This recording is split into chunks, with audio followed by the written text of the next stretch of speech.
کہ اللہ کے نبی صلی اللہ علیہ وسلم نے پوچھا صحابہ کرام سے کہ جانتے ہو مفلس کون؟ غریب، محتاج، قلاش، مفلس، نادار۔ صحابہ کرام نے پوچھا کہ جس کے پاس درہم و دینار نہ ہو، ساز و سامان نہ ہو، مال و دولت نہ ہو، وہ غریب ہے، مجبور ہے، لاچار ہے، قلاش ہے، مفلس ہے۔ آپ نے فرمایا نہیں، میری امت کا مفلس وہ ہے جو یاتی یوم القیامت بصلاۃ و صیام و زکاۃ، جو قیامت کے دن نمازوں کے ساتھ، روزوں کے ساتھ اور زکاتوں کے ساتھ آئے گا۔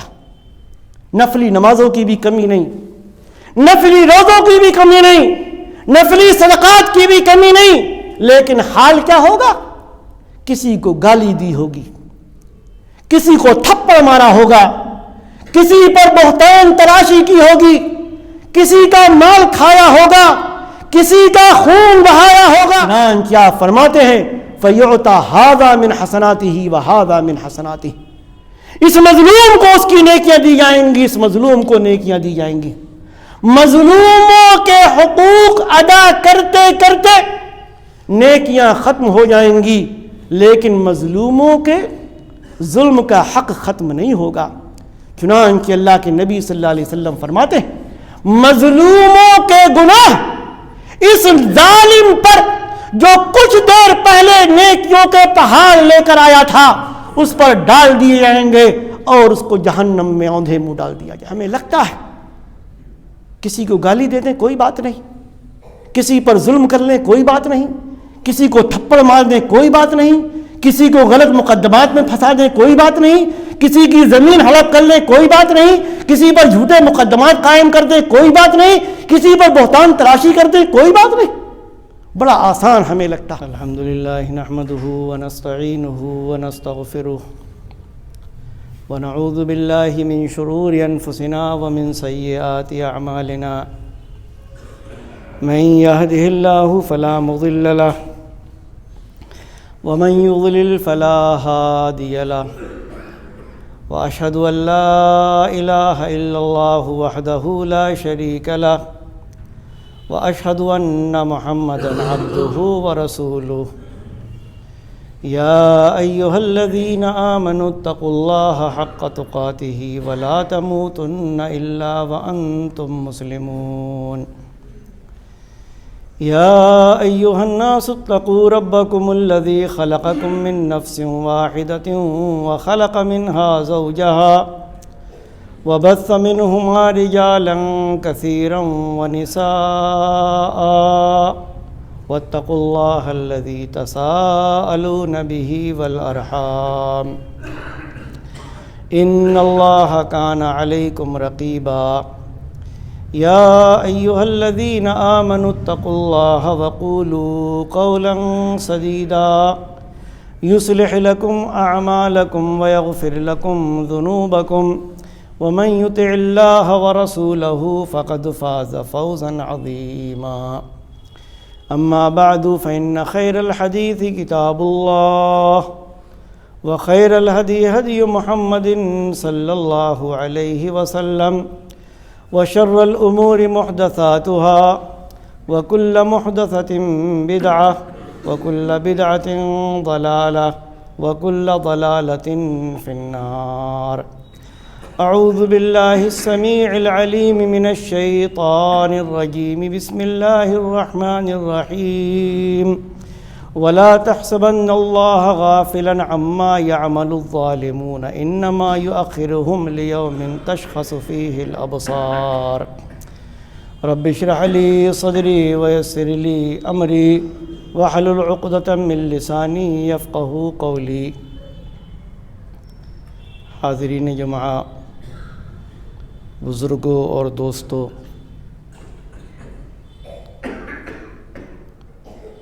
سارے انسان ایک ماں اور ایک باپ یعنی آدم اور حوا علیہم السلام سے پیدا کیے گئے ہیں۔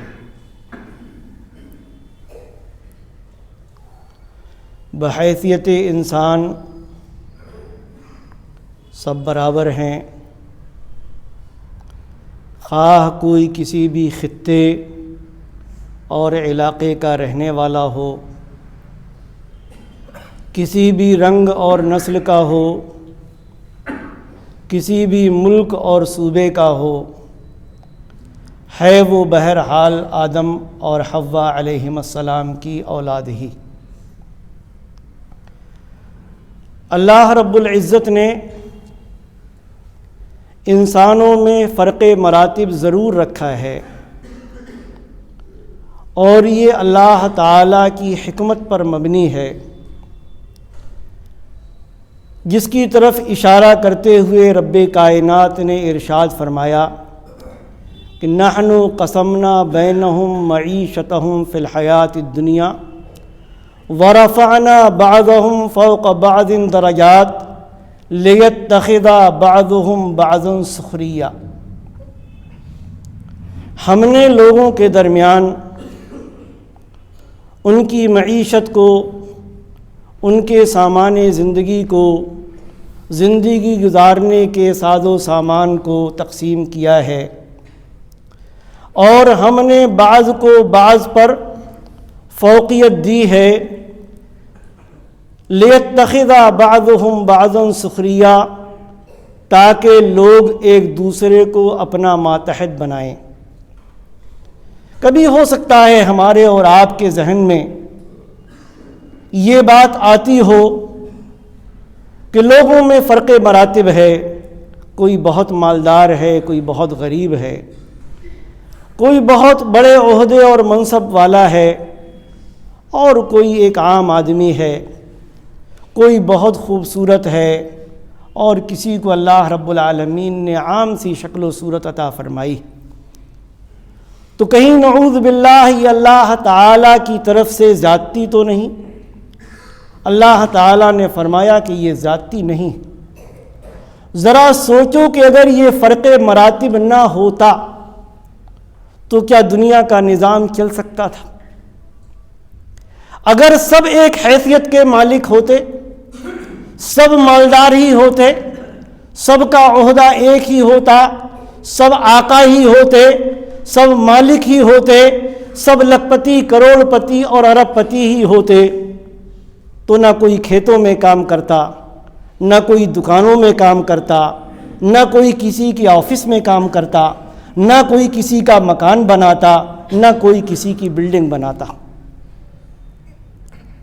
ہر کام ہر آدمی نہیں کر سکتا۔ یہ اللہ رب العالمین کا انسانیت پر بہت بڑا احسان ہے کہ اس نے فرق مراتب رکھا ہے تاکہ لوگ ایک دوسرے سے اپنا کام چلائیں۔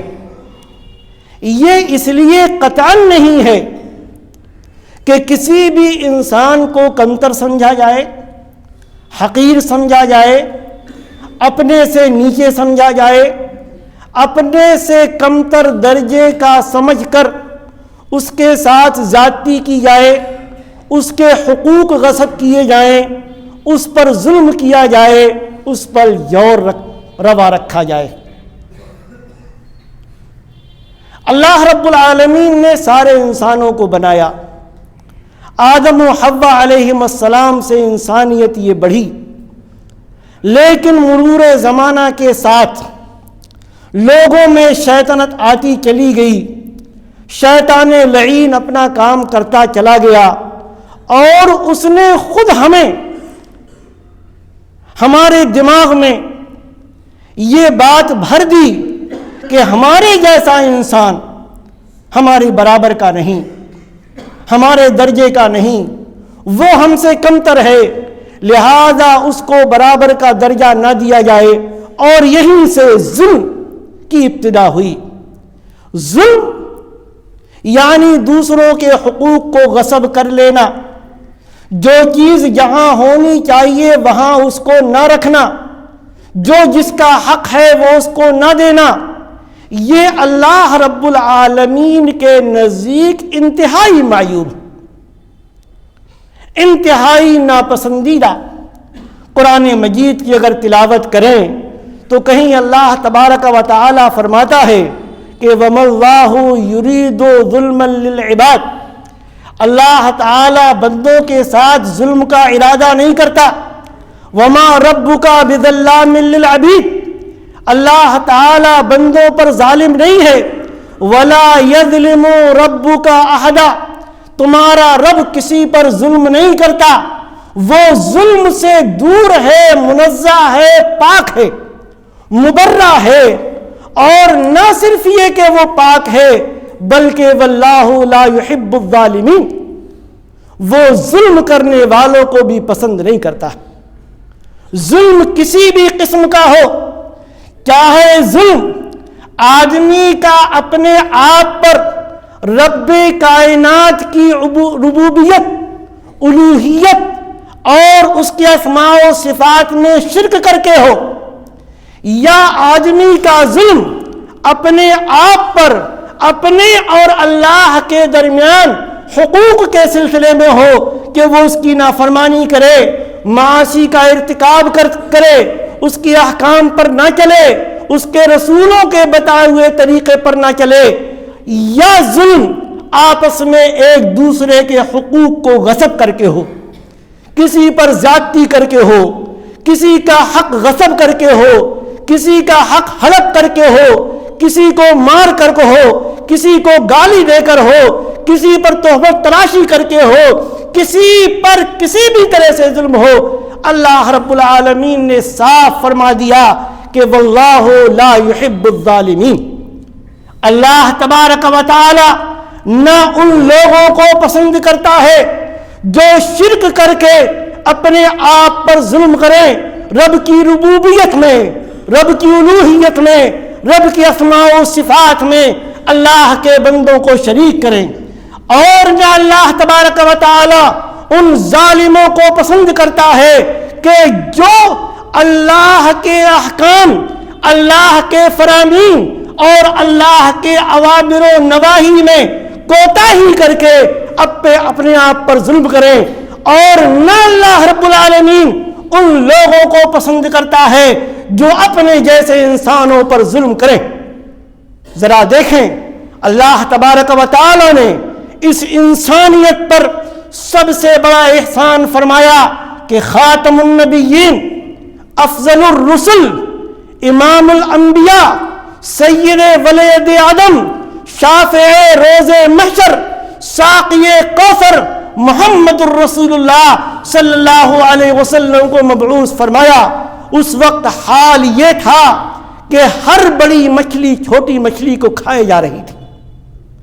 اگر کسی کے پاس مال تھا، دولت تھا، زمین و جائیداد تھی، جاہ و منصب تھا، حکومت و سیادت تھی، تو وہ دوسروں پر ظلم کرتا تھا. کسی کو مار دیا، کسی کو قتل کر دیا، کسی کا خون بہا دیا، سلطنت کے لیے، حکومت کے لیے، سیادت کے لیے لوگ لاکھوں لوگوں کی جانوں کو ضائع کر دیتے. اللہ تبارک و تعالی نے اپنے نبی محمد الرسول اللہ صلی اللہ علیہ وسلم کو مبعوث کیا، اور اس ذات گرامی نے جس نے اپنے بارے میں فرمایا کہ میں ظالم نہیں، میں ظلم نہیں کرتا، میں ظالموں کو پسند نہیں کرتا، اس لیے جس رسول کو اس نے بھیجا، جس نبی کو بھیجا، جس خاتم النبیین کو بھیجا، انسانیت کی ہدایت و رہنمائی کے لیے جس آخری نبی کو بھیجا، اس کو بھی ظلم سے پاک، ظلم سے صاف، ظلم سے منزہ اللہ کے نبی صلی اللہ علیہ وسلم نے تو یہاں تک فرمایا کہ انصر اخاک ظالما او مظلوما.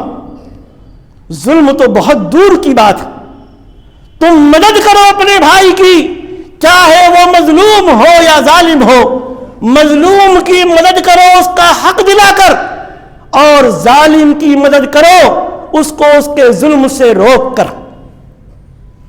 اللہ تبارک و تعالی نے اپنے نبی کو رؤوف و رحیم بتایا، اپنے نبی کو رحمت للعالمین بتایا، اپنے نبی کو اعلی اخلاق پر فائز بتایا.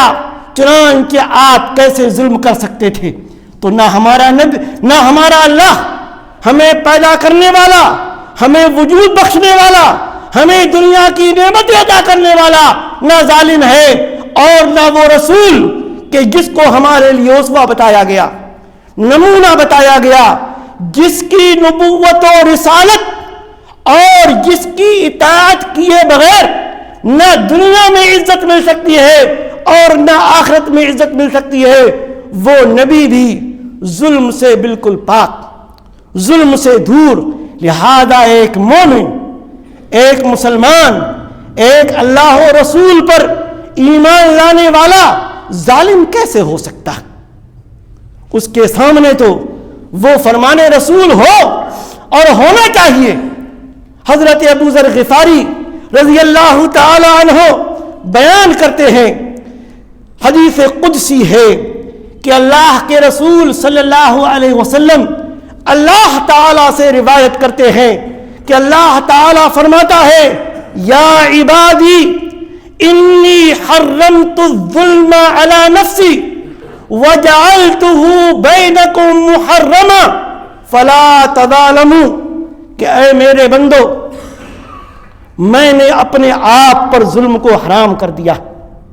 رب کائنات، رب ارض و سماوات، جس کی طاقت کا کوئی اندازہ نہیں کر سکتا، اکبر من کل شیء، ہر چیز سے بڑا، اس سے بڑا کوئی نہیں، اس سے زیادہ طاقتور کوئی نہیں، اس سے عظیم کوئی نہیں، وہ فرماتا ہے کہ میں نے اپنے اوپر ظلم کو حرام قرار دے دیا، وَجَعَلْتُهُ بَيْنَكُمْ مُحَرَّمًا، اور تمہارے درمیان بھی ظلم کو حرام کر دیا، فَلَا تَظَالَمُوا، چنانچہ تم ایک دوسرے پر ظلم مت کرنا، زیادتی مت کرنا، کیونکہ ظلم الظلم ظلمات یوم القیامہ، ظلم یہ قیامت کے دن تاریکیوں کا سبب ہوگا، تاریکی کا سبب ہوگا۔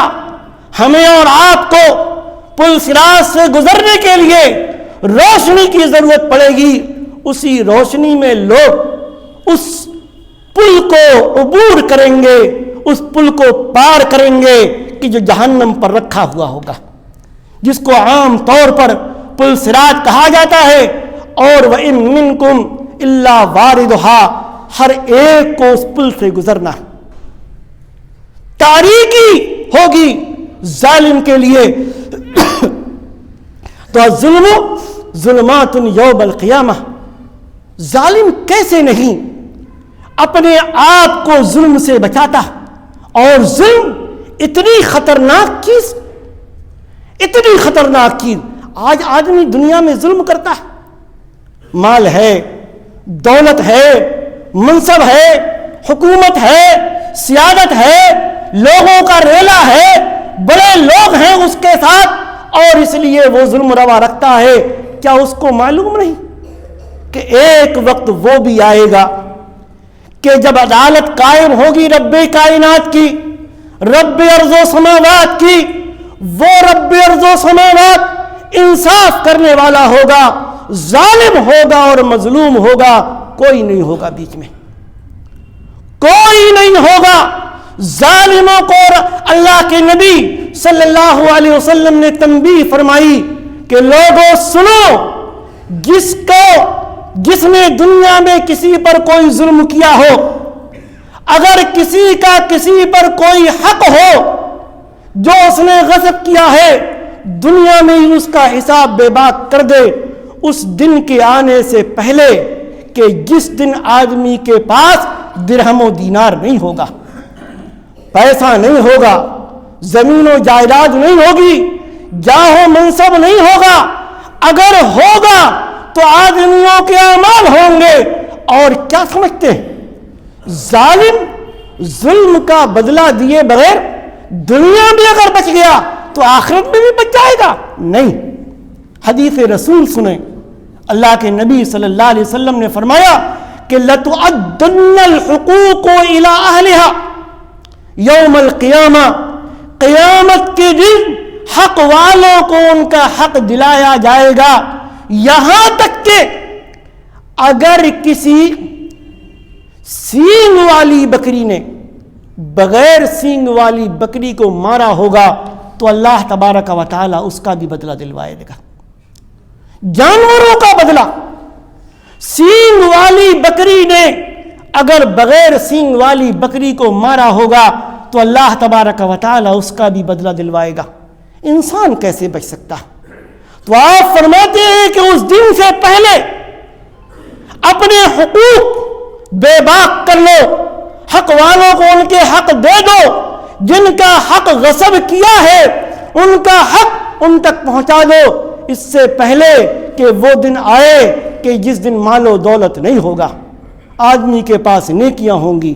مظلوم اپنی فریاد لے کر رب کائنات کے سامنے کھڑا ہوگا، اللہ تبارک و تعالی اس کی نیکیوں میں اس کا حق دلوائے گا.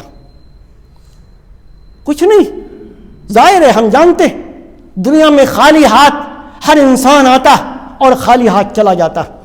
کوئی نہیں گیا مال و دولت لے کر، نہ کوئی مال و دولت لے کر آیا تھا اور نہ کوئی مال و دولت لے کر گیا اور نہ کوئی جا سکتا. وہاں صرف نیکیاں ہوں گی. چنانچہ اس دن کے آنے سے پہلے سارے حقوق کو ادا کر لیا جائے. اور کیا ظالم کو مظلوم کا وہ چہرہ سامنے نہیں آتا کہ جو انتہائی بے کسی کا چہرہ ہوتا ہے، بے بسی کی آنکھیں، بے زبان، کچھ کہہ نہیں سکتا، اپنی بات بول نہیں سکتا، اگر کہے گا تو اس پر نہ جانے کیا کچھ کر دیا جائے گا، اس کے ساتھ کتنے مقدمات اس پر قائم کر دیے جائیں گے، کن مقدمات میں اس کو پھنسا دیا جائے گا. لیکن شاید ظالم کو معلوم نہیں کہ ایک وقت آئے گا. کون سا وقت؟ جس کا میں نے اشارہ کیا. معاذ بن جبل رضی اللہ تعالی عنہ مشہور صحابی رسول بیان کرتے ہیں کہ اللہ کے نبی صلی اللہ علیہ وسلم نے مجھے اہل کتاب کی طرف بھیجا، اہل کتاب کی طرف دعوت دین کے لیے، دعوت اسلام کے لیے، اور آپ نے کچھ نصیحتیں کی. نصیحتیں سنیں. سب سے پہلے آپ نے فرمایا کہ معاذ تم اہل کتاب کے پاس جا رہے ہو، ان کو سب سے پہلے یہ بتانا کہ وہ اس بات کی گواہی دیں کہ اللہ کے علاوہ کوئی معبود برحق نہیں اور محمد الرسول اللہ صلی اللہ علیہ وسلم اللہ کے رسول. اگر وہ اس بات کو مان لیں تو ان کو بتانا کہ اللہ تعالی نے ان پر دن و رات میں 5 نمازیں فرض کی. اگر وہ اس بات کو بھی مان لیں تو ان کو بتانا کہ اللہ تعالی نے ان کے مالوں میں زکوٰۃ فرض کی ہے جو مالداروں سے لی جائے گی اور غریبوں میں تقسیم کر دی جائے گی. اور اس کے بعد آپ نے فرمایا واتقی دعوت المظلوم، معاذ مظلوم کی بد دعا سے بچنا، مظلوم کی بد دعا سے بچنا. فإنها ليس بينها وبين الله حجاب، کیونکہ اللہ اور مظلوم کی فریاد کے درمیان کوئی پردہ نہیں ہوتا. ہمیں نہ نظر آئے بے بس آنکھیں، بے بس چہرے، لاچار نگاہیں، لاچار چہرے، لیکن مظلوم کا وہ چہرہ، مظلوم کی وہ نگاہیں رب کائنات ضرور دیکھتا ہے، وہ مظلوم جس کا بندہ ہے. تو آپ نے فرمایا تھا کہ واتقی دعوت المظلوم، کہ معاذ مظلوم کی بد دعا سے بچنا، کیونکہ مظلوم اور اللہ اس کی بد دعا، اللہ تبارک و تعالی اور مظلوم کی بد دعا کے درمیان کوئی پردہ نہیں ہوتا، کوئی حجاب نہیں ہوتا. ڈائریکٹ مظلوم کی بد دعا اللہ تبارک و تعالی تک جاتی. اور آخر میں ایک بات اور عرض کروں گا حدیث رسول کی روشنی میں. ہم میں سے بعض لوگ یہ سمجھتے ہیں نیکیاں کرو، اچھائیاں کرو، بھلائیاں کرو، دن کے اجالے میں بڑے پارسا بنے رہو اور رات کے اندھیرے میں ظالم بن جاؤ. اور شاید یہ نیکیاں ہمارے کام آ جائیں گی۔ یاد رکھیں ظلم کے نتیجے میں ظلم کے ساتھ کی جانے والی نیکیوں کا حال کیا ہوگا وہ بھی سن لیں۔ ایک حدیث رسول کی روشنی میں ابو ہریرہ رضی اللہ تعالی عنہ بیان کرتے ہیں کہ اللہ کے نبی صلی اللہ علیہ وسلم نے پوچھا صحابہ کرام سے کہ جانتے ہو مفلس کون؟ غریب، محتاج، قلاش، مفلس، نادار۔ صحابہ کرام نے پوچھا کہ جس کے پاس درہم و دینار نہ ہو، ساز و سامان نہ ہو، مال و دولت نہ ہو، وہ غریب ہے، مجبور ہے، لاچار ہے، قلاش ہے، مفلس ہے۔ آپ نے فرمایا نہیں، میری امت کا مفلس وہ ہے جو یاتی یوم القیامت بصلاۃ و صیام و زکاۃ، جو قیامت کے دن نمازوں کے ساتھ، روزوں کے ساتھ اور زکاتوں کے ساتھ آئے گا۔ نفلی نمازوں کی بھی کمی نہیں، نفلی روزوں کی بھی کمی نہیں، نفلی صدقات کی بھی کمی نہیں، لیکن حال کیا ہوگا؟ کسی کو گالی دی ہوگی، کسی کو تھپڑ مارا ہوگا، کسی پر بہتان تراشی کی ہوگی، کسی کا مال کھایا ہوگا، کسی کا خون بہایا ہوگا۔ چنانچہ ہوگا کیا؟ مظلوم تو آئیں گے، دنیا میں آدمی بچ سکتا، آخرت میں تو بچ نہیں پائے گا۔ مظلوم آئیں گے، یہ ہے نیکیوں کا پہاڑ لے کر آنے والا، لیکن یہ ظالم دن کے اجالے میں کچھ اور رات کے اندھیرے میں کچھ اور، لوگوں کے سامنے اس کا چہرہ کچھ اور تنہائی میں اس کا چہرہ کچھ اور۔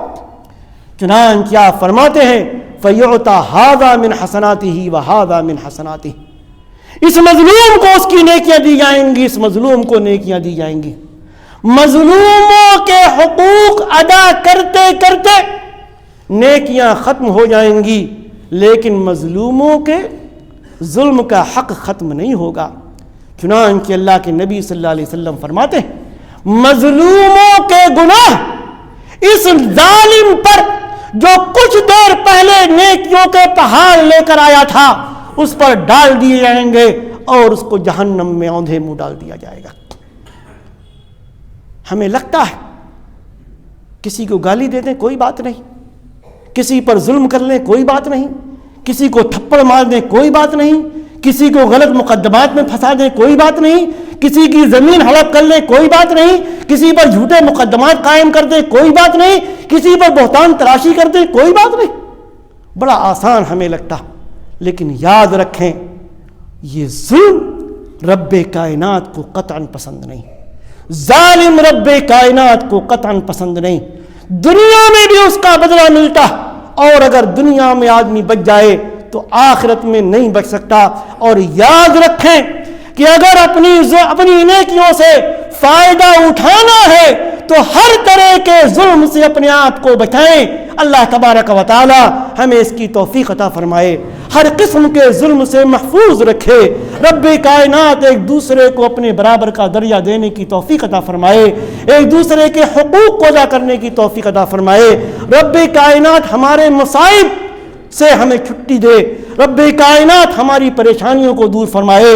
اس وقت جو حالات ہیں وہ ہمارے اور آپ کے سامنے ہیں، رب کائنات سے رو رو کر گڑ گڑا کر دعائیں کریں کہ جس پریشانی سے ہم ایک لمبے عرصے سے اس پریشانی میں مبتلا ہیں، اللہ تبارک و تعالی اس پریشانی سے ہمیں نجات دے، ہمارے حال پر رحم فرمائے۔ اللہ تبارک و تعالی اس کورونا جیسی مہلک بیماری سے ہمیں محفوظ رکھے اور اس دنیا کو پاک صاف کر دے۔ آمین۔ بارک اللہ لنا ولکم فی القرآن العظیم ونفعنی وإیاکم بالآیات والذکر الحکیم۔